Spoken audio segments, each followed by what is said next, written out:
If anybody needs one. All right, good. You're all prepared, ready to roll. So we are going to be wrapping up chapter 11 tonight, one of the most significant chapters in the Bible there, and especially in the book of Hebrews. A lot of great stuff here. And so we're going to be just finishing up here the last few verses of that chapter.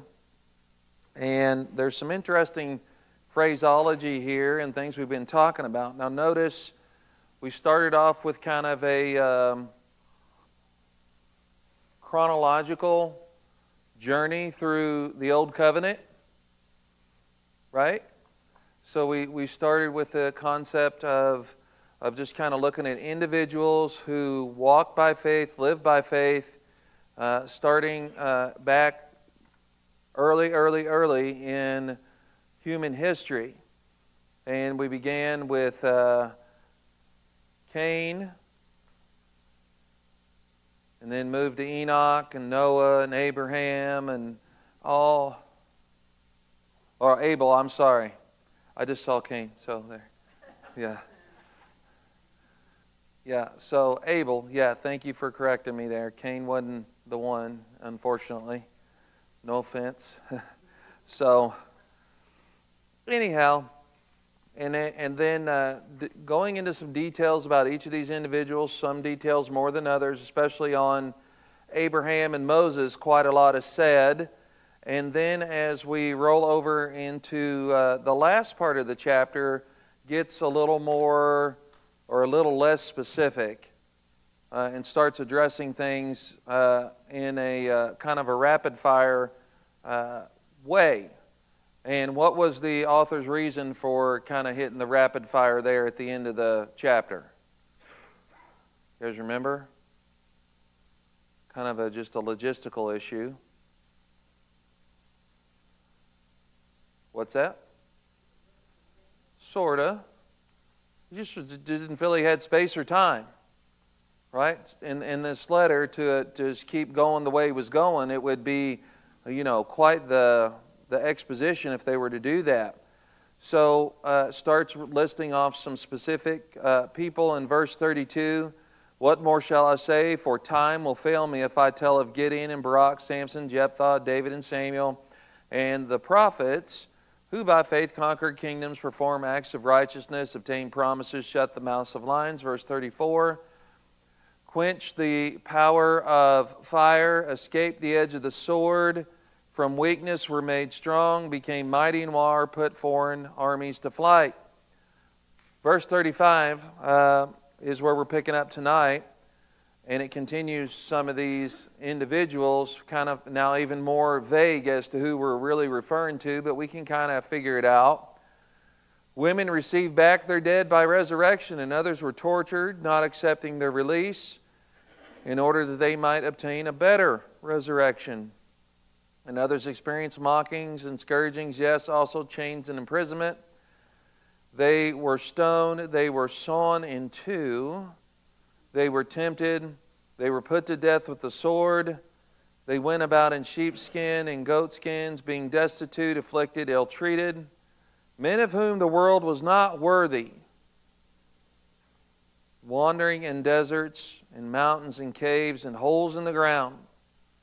And all these, having gained approval through their faith, did not receive what was promised, because God had provided something better for us, so that apart from us they should not be made perfect. Now, we'll talk about that, because that language is a little tricky. And what's really... And so it goes to some general explanations. Now here the writer uses a series of independent senses to advance his subject of the manifestation of faith in the life of ancient Israel. So there's some individuals that suffered because of their faith. So it goes into describe some specific things. So triumphant in family loss. So that says here that women receive their dead by a resurrection. Now here are women of faith who experience the worst blow a mother can receive, the loss of a child. God rewarded their faith in a spectacular way, right? So Elijah raised the life raised to life the son of a widow of Zarephath. And Elisha raised the Shunammite's son. We may also add to these resurrected children the names of the family relatives that Jesus raised from the dead. Jairus' daughter, one, the widow's son at Nain, and the brother of Martha and Mary. I wonder, it's interesting looking at it from the perspective of those who lost someone here, right? So we do not always have to wait for the unseen hope. Sometimes believers are rewarded in this life. So sometimes God rewards those in this life, but not always. You know, the promise of specific things in this life is not necessarily, it can happen. God can choose to do that, but the things that He has promised really have more to do with not this life, but the next. And so, then we see that there are those who were triumphant in persecution. So the word torture here is interesting. It says, and others were tortured, not accepting their deliverance, that they might obtain a better resurrection. Talks about their endurance. The writer may have had in view several incidents from the period between the Testaments. So we have a name for the period between the Testaments. Anybody know that name? Yeah, intertestamental period. And so we don't talk about that probably enough. One of these days, I think we'll do something on what's called post-exilic Israel. So that's the return, with Ezra, Nehemiah, Haggai, Zechariah, those guys that dealt with Israel after they returned, but also the time period in between, because some highly significant stuff went down in the time period between the end of the writing of the Old Testament of Malachi and the beginning of Revelation, when it showed up again in Matthew, Mark, Luke, and John in the Gospels, when we see some things happening there. Now, there's a specific Old Testament book that really prophetically zeroes in on the intertestamental period. And it's a book that is almost split down the middle, half and half historical narrative with some prophecy sprinkled in, and then the rest of the book is just straight prophecy. Any ideas what that book is that really highlights the intertestamental period prophetically? Maccabees? Okay, book of the Bible. Maccabees is a thing. It's those are some of the apocryphal books, and they are historical and have some value. But I'm talking about Holy Spirit-inspired prophet, one of those books that really prophesies a lot of stuff about the intertestamental period. Anybody have an idea?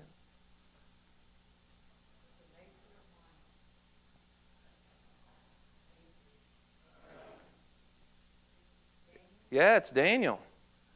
Yeah, the second half of Daniel, a ton of the prophecy there has to do with the intertestamental period, and specifically some stuff that was going to go down around 170. I know you guys probably aren't thinking about these dates or whatever, but there's one particular individual that really zeroes in, and is a particularly nasty fellow. Really nasty. Anybody remember his name? It's been a hot minute since we talked about Daniel.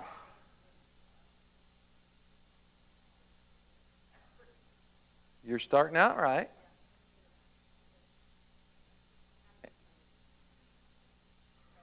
Antipasta?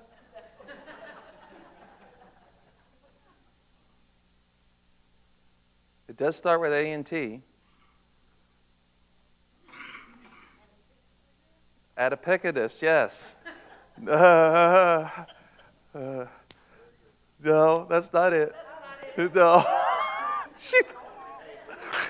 Oh, I had her. His name was Antiochus Epiphanes. That's what you said. Yeah. So Antiochus Epiphanes, particularly nasty fellow. So okay, so in the book of Daniel, there's that statue, right? You guys remember the statue? I know you can do this. Who's the head? Yeah, Nebuchadnezzar and Babylon, right? And then after Babylon were the Medo-Persians, right? And so that takes us to the time of the return, the reestablishment of Jerusalem under Cyrus and others, right? Xerxes, Artaxerxes, all those guys. And then after Medo-Persia is his thing. And then he died early, like 32 years old. 32, 33 years old. And then I think I'm saying this right, the Didache. So 4 of his generals, they split up into 4 different regions, and there were 4 different groups that were trying to vie for power, and so they kind of split it up and did their own thing. From there, Antiochus came in one of those groups. And so he was the worst of the worst. And so we talk about the kind of persecution that's taken place and what's happening here. So I bring this up because specifically it does talk about it in 2 Maccabees. So the verb, the way this is here, this word for tortured, the verb actually is kind of specific kind of torture, where it refers to being stretched upon a wheel-like frame, the body becoming taut like a drum. The victim was beaten until he yielded or else slowly died in agony. So that sounds fun. Now here the word probably includes other forms of torture as well. Now Antiochus Epiphanes inflicted hideous tortures on the Jews in an effort to get them to abandon their faith in God. That is recorded in 2 Maccabees 7. Now these people could have escaped suffering how? By giving up on their faith. By denying the faith, giving up on it. So the idea of deliverance, well, that's the same page. Let's go to, hopefully, the next page. Yeah.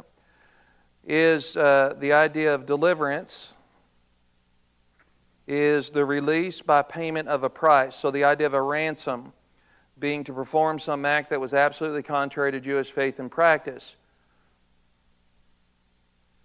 And so now you have their motivation as well, that they might obtain a better resurrection. So if they are being tortured, they're basically good as dead, right? So they could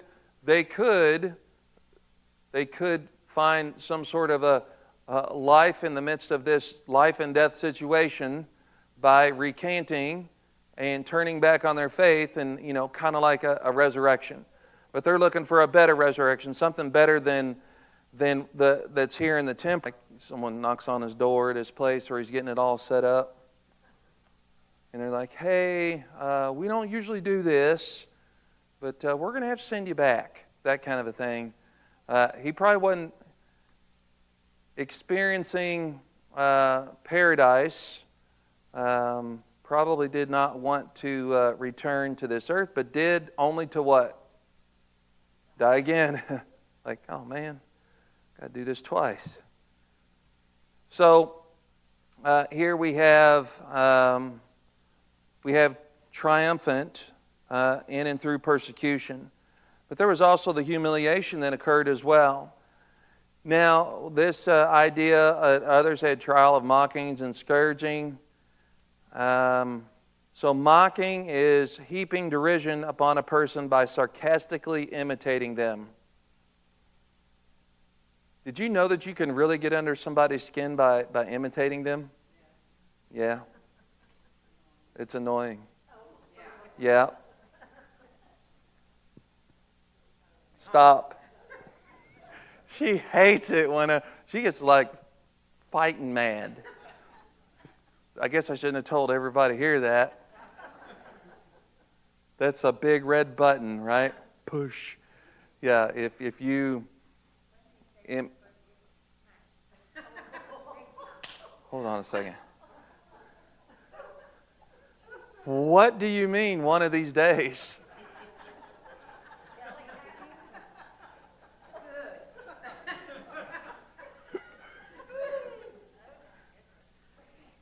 It's pretty bad, LaDonna. It's one time she reached for the rolls at Thanksgiving, and I did like that. Yeah. I'm just kidding.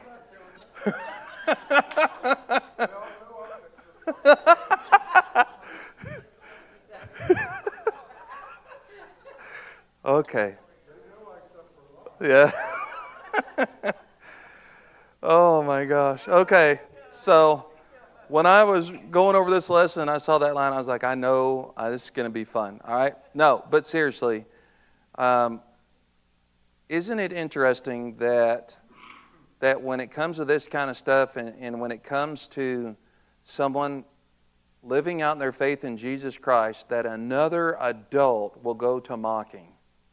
They basically turn into children and start doing stuff. It's really interesting how ridiculous these attacks can become. So this was the common experience of most of the Old Testament prophets, right? So if you were an Old Testament prophet, you're signing up for a tough job, right? I mean, that they were not. It's hard. Very well.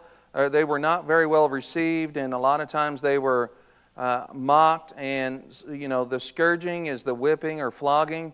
Jeremiah once experienced a public flogging. You can find that in Jeremiah 20 and verse 2. And so there was this kind of stuff that went on as well through humiliation. There was also imprisonment, which we know that the expression commonly indicates Joseph and these bonds of imprisonment.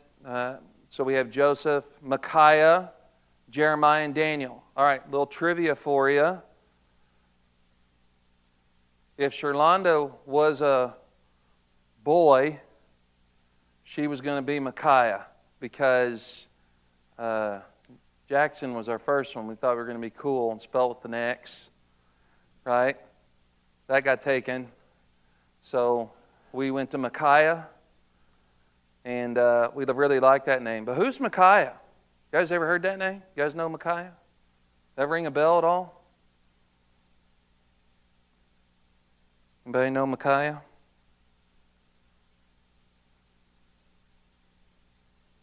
So he dealt with a particularly ornery Old Testament couple, husband and wife. And Jezebel, Mr. and Mrs. Jezebel. Yeah, Ahab, right? So Micaiah was a prophet of the Lord during the reign of Ahab, one of Israel's most beloved kings. Okay, good. Yeah, no. Wicked. Unlike the king's court prophets, Micaiah spoke only what God revealed to him. So a lot of times a king would surround himself with yes men, prophets. But Micaiah was one who spoke only what God would reveal to him. He would not say anything but that. So the setting, Ahab wanted to go to war against Ramoth Gilead and sought advice from about 400 prophets. What do you think they told him? Oh, you're going to be so victorious. You're mighty and wonderful and all this kind of stuff. All 201 predicted victory. Well, Jehoshaphat asked if there was another prophet of the Lord to consult. And Ahab reluctantly admitted there was Micaiah. Yeah, there's that guy. But complained, I hate him because he never prophesies good concerning me but evil. So he's looking for just people to tell him what he wants to hear. But Micaiah would only speak what? What the Lord would reveal to him. So what was Micaiah's response? Now, if you read the account in 1 Kings 20? Or 22.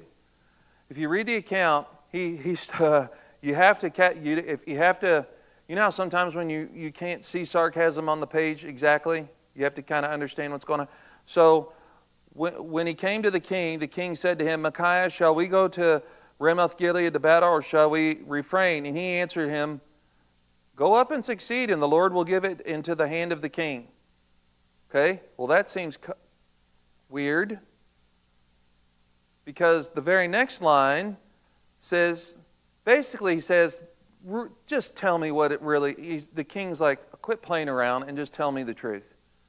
So we can infer that this is said sarcastically. Because it says this, then the king said to him, how many times must I adjure you to speak to me nothing but the truth in the name of the Lord? So he's like, look, just give it, just go ahead and do what you came here to do. You're going to do it anyway. You never speak good to me. So here's what he said. So he said, I saw all Israel scattered on the mountains like sheep which have no shepherd. And the Lord said, these have no master. Let each of them return to his house in peace. Then the king of Israel said to Jehoshaphat, did not tell you that he would not prophesy good concerning me but evil. See, I told you, Jehoshaphat. And Micaiah said, therefore, hear the word of the Lord. I saw the Lord sitting on his throne and all the host of heaven standing by him on his right hand and his left. And so goes on to some very interesting stuff about some things here that we don't have time to get into. This is a very interesting account. But basically he tells Ahab what? What's the conclusion for them and him in this battle with Ramoth-Gilead? You guys remember? Okay, so this is where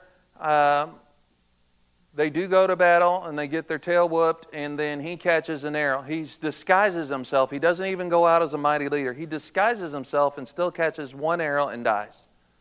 And that's what Micaiah said was going to happen, because that's what God told him was going to happen. Say it again. Meaning of what? No, what's it mean? Who is like God? Yeah, that's cool. Yeah, that was one of the reasons, but also because he was a bad dude. 1 Kings 22. Yeah. So anyhow, Micaiah got in prison, was given only bread and water, and until Ahab was going to come back, that's all they were going to give him was bread and water. He's like, look, he ain't coming back. And he didn't. So anyway, Micaiah, that's interesting name there. Now, they're examples of people of faith who spent time in prison because of faithfulness to the Lord. So from the New Testament, who could we add? The apostles, right? A lot of the apostles spent time in jail. Not just them, but others.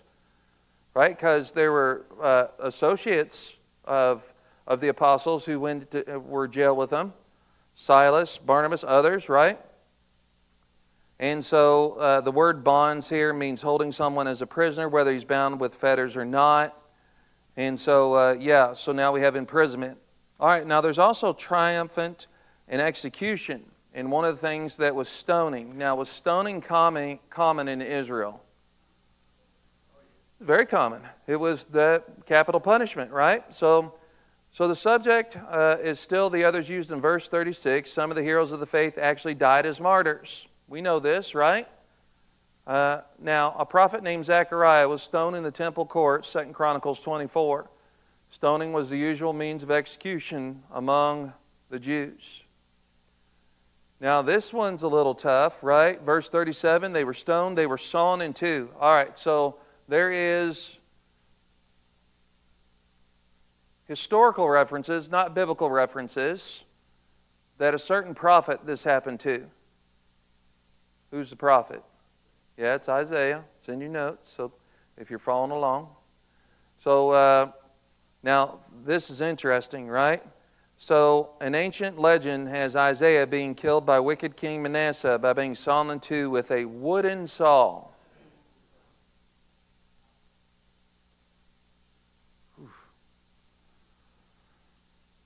Now, according to the document known as the Martyrdom of Isaiah, during the ordeal, the prophet neither cried aloud nor wept, but his lips spoke with the Holy Spirit until he was sawn in two. That's a different situation, but it reminds us kind of the historical accounts and some of the things around, like Polycarp when he was being burned at the stake. Similar dynamic at play there. Stephen, when he's being stoned, as far as the way that they maintain themselves in that moment at their death, and then still very much looking to God in that moment. So then there's by sword. So we know this was very common, right? So the idea of slain with the sword. We know that many died with the sword. An example would be the faithful prophets who were slain by Ahab and Jezebel, right? So when we say prophets, we have the names of the guys like that are the major and minor prophets in the Bible, but we know that there was more than them, right? Because they had what? School of the prophets. There were other individuals who were like being trained. And so Ahab and Jezebel were responsible of putting to death many of those by the sword. And there were others as well. Well, then in verse 37, it says they were put to death with sword. They went about in sheepskins and goatskins, being destitute, afflicted, ill-treated.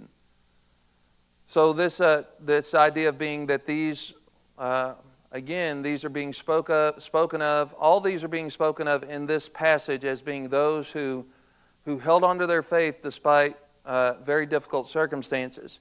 So triumphant in exile. Some heroes escaped death, but they led thereafter a wretched existence. So maybe they didn't die in the moment, but they were on the run. So they went about their clothing. They went about in sheepskins and goatskins. Now the idea here is that Jewish fugitives, they wandered about having nothing better to clothe them. And it says Elijah wore a hairy garment that the Greek version represents as sheepskin. And there, so we know that they didn't have any clothes, right? So if you're on the run, it's rare that you're like, you have time to pack a bag, right? So you just, whatever you have, and then when it wears out, and you got to make do. So they were also mistreated, being destitute, afflicted, ill-treated. So the word indicates that the fugitives were in constant lack of food and drink as well as suitable clothing. They were under pressure, distress. They were afflicted, ill-treated. They were treated evilly. At the very least, this means they were not treated with any respect. Probably much more cruel treatments implied. Certainly, that makes sense. Now, there is a parenthetical statement. Now, we call it a parenthetical statement, and because what gives you a good idea in the Scripture that this is a parenthetical statement? What gives you the clue? Because the parentheses, right? Good. Right? Parentheses, parenthetical, same. Something's parenthetical, it's put in parentheses. Sometimes parenthetical, yeah. High five. Good job. So here it's put in parentheses for us. So it explains all this. And then it says, men of whom the world was not worthy. What are they getting at here? What's the author getting at? What's that? Okay, so that they were considered those of faith to be the best of the best, right? Those who endured these things, the world's not even worthy of them. Right? And so this is an incredible statement here. So that this is a statement of honor, of whom the world was not worthy. So these Jewish fugitives were a sad lot because they refused to give up their faith. And they were always trusting in things not seen and fixing their confidence on things hoped for. In this parenthesis, our writer expresses his admiration for these heroes who refused to buckle to mistreatment. In His grace, God granted that such stalwart people of faith should dwell within Israel as a testimony. So the fact that such people were persecuted shows the spiritual condition of the nation. So these are those that are in Israel that are receiving mistreatment from their own. The nation was not worthy to have such noble men and women living in its midst. They were treated as outcasts, but the truth was that society was not worthy of them. So, what were their homes like during this time? Wherever they could find a hole or some, right? Wandering in deserts and mountains and caves and the holes of the earth. That sounds fun. You know what's interesting? And I know I'm not the only one. I know I'm not the only one. When there's people these days that film themselves like out in the woods with nothing, just trying to survive. And it's like, ooh, that's interesting. And there goes a half an hour or 45 minutes where you're watching this person like trying to light a fire. Like, and it's like, you're so excited they got fire, right? Or that they found a coconut. There's this one guy I was watching today, and he was dropped off on some deserted island, and now I'm watching him try to find the stuff to eat and drink, and it's captivating. Well, that's all fun and good because there's not necessarily other human beings in this moment that are out to get him. Maybe some issues with nature, but here we have these individuals that are on the run. They're fugitives in their own country because of their faith in God, and so they were like lost sheep hunted by wolves. Prophets hid in caves during the persecution by Jezebel. So the desert refers to uninhabited wild places. Elijah took refuge in the desert and a cave. Yeah, during the period between the testaments, again, that intertestamental period, that time with the Greeks and Alexander the Great, the Jews, they did not have a good time. Intertestamental period was very much of a time of upheaval. Many faithful Jews hid from the Greeks in the caves. A writer compares the noble Jewish faithful to wild animals. Wild animals, though, have their dens, don't they? But these fugitives had to keep on the move. Again, you can refer to those books of history, not inspired, but 1st and 2nd Maccabees talk about these things, about the condition of the situation for the Jews at that time. So now, in these last two verses 39 and 40, and all these, having gained approval through their faith, did not receive what was promised. Well, that sounds not good. Here they're faithful, and they did not receive what was promised. What are we trying to say? What's it getting at here? We'll talk about in just a minute. Well, then it goes on to say, because God had provided something better for us. Who's the us? It's talking about the Christians, right? So he's talking about, at that time frame, he's talking about us who are Christians, part of the new covenant, because almost everything we've talked about here in this context is Old Covenant, Old Testament, because God has provided something better for us so that apart from us, they should not be made perfect. Well, that does, wait a minute. Sounds not fair. I thought this was all good, and this seems like kind of end on a downer, doesn't it? When you first read it, doesn't it seem that way? I mean, it seems like, what do you mean? I mean, I thought we were given, it just said, men, women of whom the world was not worthy. And then he says, who did not receive what was promised. Because God had provided something better for us. So that apart from us, they should not be made perfect. Well, this all makes sense here in just a second. Maybe you've already figured it out. What's that? Whose son? What? What about it? Sure. Oh, absolutely. Yeah, that's a big part of it. But the way this is worded here, it just doesn't, it hits your ear funny at first, but then once we start to explain, it makes a little more sense. So the reward of their faith.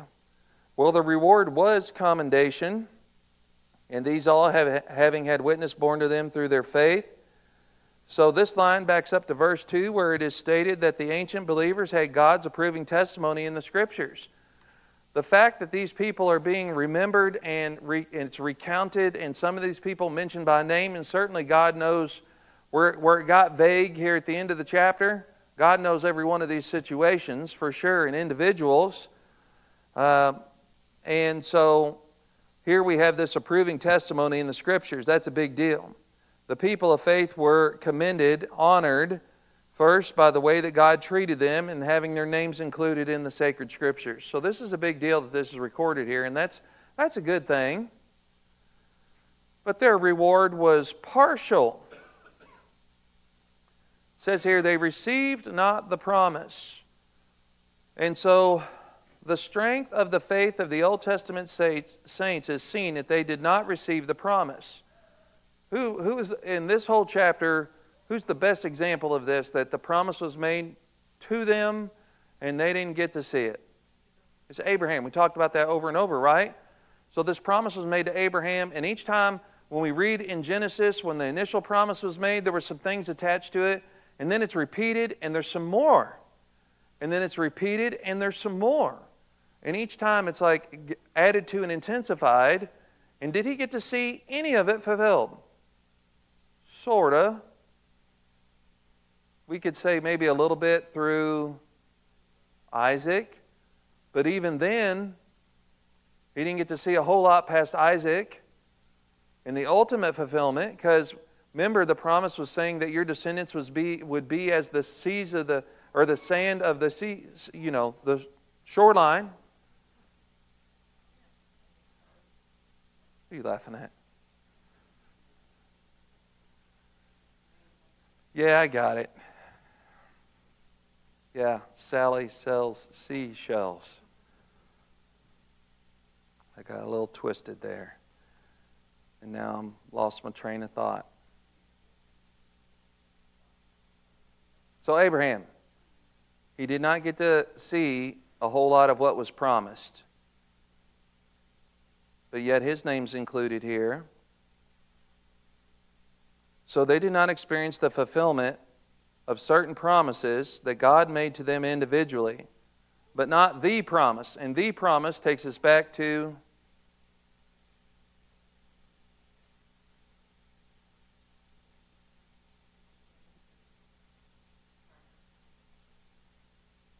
when it talks about the promise, what's it referring to? If we're talking about a specific promise, oh, you're talking about in Genesis 3? No. The return of Christ? No. When we're talking about the promise that was made here, when it refers to the promise as it being very specific, there were multiple promises, but when it goes like capital T promise, it's talking about the one that was made to whom? Abraham. That's the way that especially the New Testament Scriptures talks about the promise. And especially if you get into the book of Galatians, it's talking about the promise that was made to Abraham, because that's ultimately fulfilled in Jesus Christ. Right? So, all right, so let's start this over. They did not experience the fulfillment of certain promises that God made to them individually, but not they did experience, but not the promise that Christ would come into the world. That's the promise, the promise. They experienced the answers to many prayers. Is that true? These people that we looked at here, when you talk about Noah, Moses, Abraham, Rahab, think she was praying? Right? Get me out of here. All those names there, did they experience the answer to many prayers? Yes, they saw God fulfill His word on numerous occasions. But they never lived to see the promise made to Abraham fulfilled in the coming of the Messiah. That's the big one. That's the big one.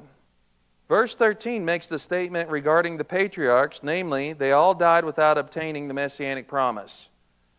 Well, that sounds great, but that's okay. See, there's a big plan here. There's a plan at work here. The promise includes not just the historical appearing of Christ, but all the wonderful things associated with the second coming and the consummation, the new heavens and the new earth. Christ's confession of believers before the Father, the resurrection from the dead, etc. So there's a lot going on here. We're going to be done early tonight. A little earlier than I thought. I know you're upset with me. So, the reward of our faith, notice the us, it changes things up a little bit here. So it says, we have something better. That seems like a little bit of an insult in light of everything that's being said about these, but it's not. See, God having provided something better concerning us. Now, here is the reason the Old Testament saints did not fully realize the fulfillment of the promise during their lifetime. God had in mind certain blessings unavailable in the Old Testament period. Because, like you said, everything in the Old Testament and their faith was in the promise that the Messiah would come, that one was coming who's going to make things right. And they may not see it in their lifetime, and many of them certainly did not. Almost all of them, all the ones we've read about here. But God had in mind certain blessings unavailable in the Old Testament period. For us, the sacrifice of Christ is an accomplished fact, not a future hope. Many of the blessings of the new covenant are already being enjoyed. That's absolutely true, right? So we're already experiencing blessings of the new covenant even now. Do you agree with that? You don't seem too convinced. Are you blessed to be a part of the new covenant right now? Okay. Yeah. So absolutely, there's many blessings that we receive in the here and now, but not everything. Many of the blessings are being enjoyed. The Old Testament saints and Christians will find their salvation together, fully consummated when Christ returns and the resurrection of the body takes place. So the idea is this, is that, and this honestly takes us back to all those individuals from the beginning of time that have expressed their faith, lived and walked by faith in their lives, in their response to God, leading up to Christ, and those after. All those individuals are going to be brought together into one, or are brought together into one group that's going to be together in heaven forever. So these names that we see here, and a couple of these throw us for a loop, right? When we talked about, there's two in particular, you're like, right? Remember Samson in here? I was like, I don't know, right? It's not me to judge, but you just wonder. But those who express and live by faith, walk by faith, it's God's decision who's, it's not any of ours to make that call, but we can, determine. I think it's easy to determine here that these people are listed here, that we're going to get to see them, right? You're going to get to talk to Enoch. You're going to be like, hey, what happened? We don't have any details of what went down. Right? Were you just like all of a sudden you were like, just poof? Well, have you ever wondered about that? Because we get it. Elijah, we have a bit of an idea, right? Taken up in a whirlwind, right? We get a little bit of what happened there. That had to be a wild ride. But Enoch, we don't have any clue what happened. I want to ask him, what happened? What was it like? Did somebody show up on earth and be like, here in just a minute, like an angel, say to him like, we're going to go somewhere? Or was it just like pop, pop? We don't know. I want to ask that guy, right? We want to. What's that? Where was he buried? Would he know? He was dead. So, but that's a good. What's that? Well, maybe. But there's some fascinating stuff too about in the book of Jude, right, that are battling over that. The angels that are doing that stuff, that's a little wild. All these things we're going to get to find out about together with these people. And so that's what it's talking about here, is the idea so that we would share in this together. So they share in what we have. So the idea is that they necessarily didn't get to experience everything yet because they were waiting on Christ. And we all are waiting on the second coming. And so the idea here, they share in what we have, they apart from us, that they should not be made perfect. Let me turn the page here. So what does that mean? That they apart from us, that they should not be made perfect.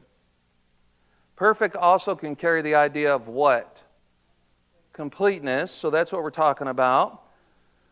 So the Old Testament saints were not made perfect or brought to completeness through the Old Covenant rituals apart from us, meaning that this is going to be a together kind of a thing.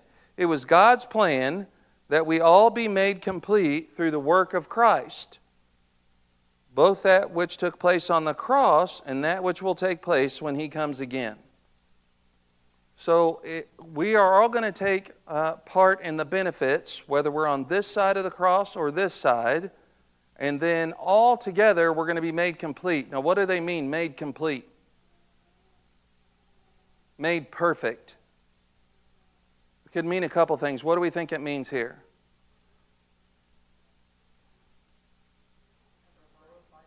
Yeah, so we are created dual creatures, body and spirit. Are any of the Old Covenant saints complete in that sense? What do they lack? The body, the resurrected body.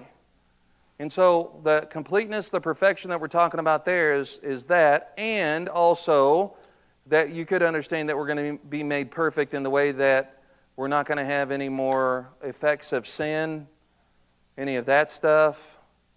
We won't need knee replacements or a pill drawer.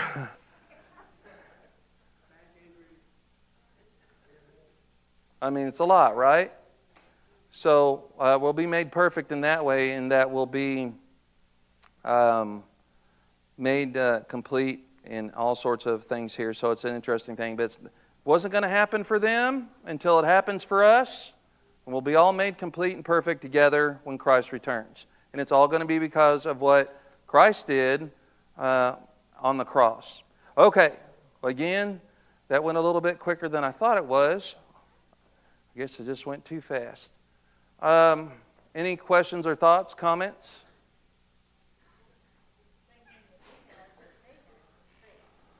Yeah, it's all faith, right? No matter the time frame, the response to God is always by faith. And that phrase shows up about 172 times in this chapter. It's by faith. And it's from the beginning, it's by faith. And so everybody that's ever lived responds to God by faith. And that's a very important concept. We've talked about that a lot.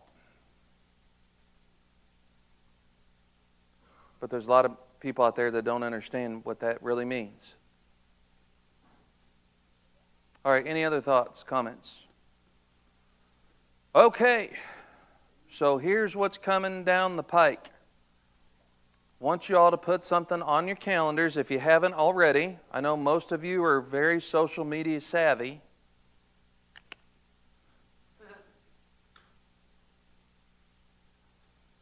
And it is, I want to make sure I tell you exactly right. Yeah. At 8 a.m. on August 15th, we are going to have the first annual, hopefully more, Wheels of Hope car show. Now, hopefully you guys have seen this. So we're going to be having like a car show that you would see down on the river. We're going to be hosting one here at the building. It's going to be like a whole big festival of fun. Food trucks, bounce houses, games, all the cars to come look at, fire trucks, special things we're getting together. It's going to be a fish fry at the Kent Firehouse down here, and we are currently working with them. They've been very kind to us. We're cutting a path where we'll be able to walk between the firehouse and our shelter house so that we'll be able to get back and forth. And so this is a great opportunity. All the proceeds from the car show itself are going to go to the Jefferson County House of Hope, hence Wheels of Hope. And so it's a great opportunity to support a good cause, but it's also, we get people here and an opportunity to share with them, talk about the church, give them information about the church, share Christ, all that stuff. We get people here to do that. So this is very much an outreach opportunity. And people like supporting a cause. And the Jefferson County House of Hope, regardless of your background, whether you're religious or not, it's an opportunity to help people when they're struggling financially and they need food and things for their home. So hopefully that will be a good connecting point for people and they'll really want to take part in it. So we need your help to spread the word on social media, in your businesses and schools and places you go. We've got flyers that will be available for you on Sunday. We've already got a couple hundred that have been printed, and then Cage and Kirsten are heading this up and doing a wonderful job. We've got all kinds of great stuff that's going to be happening, so it's going to be a big deal. So we want all hands on deck and that kind of stuff. We're going to have like a booth set up here for the church where we'll be giving away bottled waters and such, and also opportunity to mix and mingle with people all over the property, so it's going to be great. Okay? So, yes. Will there be shirts?